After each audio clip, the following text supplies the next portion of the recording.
Thanks for logging on to myfoxhurricane.com. 16 days left in the hurricane season. Everything's been very quiet since we had Hurricane Melissa go roaring through the Caribbean, up through the Atlantic. And you look at the view right now, big wide view over the Atlantic, down into the Caribbean, into the Gulf. And you see a big part of the reason why. We've got more of these cold fronts that are working their way through. So you've got those very strong winds in the atmosphere. This is looking at the wind shear, where you see these colored areas, especially as they get into the darker greens, the yellows, and then you see the reds.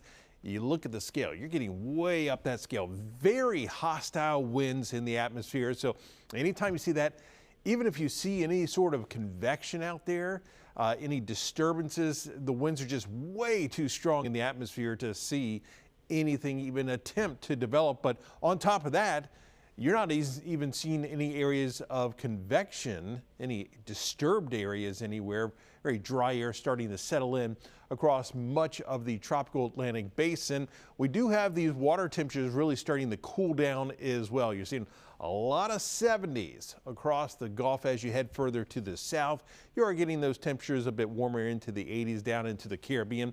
Certainly still water that is warm enough to support tropical activity, but with the absence of really any disturbances and then the hostile wind conditions in the atmosphere, nothing is coming along. So as we go through the next 7 days, not expecting to see anything developing. In fact, we can pretty much say that all the way into the end of the hurricane season, which is really just days away. Remember, we go until November 30th. So as we look ahead into our wintertime season, we are getting into more of a La Nina condition where we've got these cooler waters in the Pacific. This is a big indicator where we look whether we're in a La Nina or an El Nino.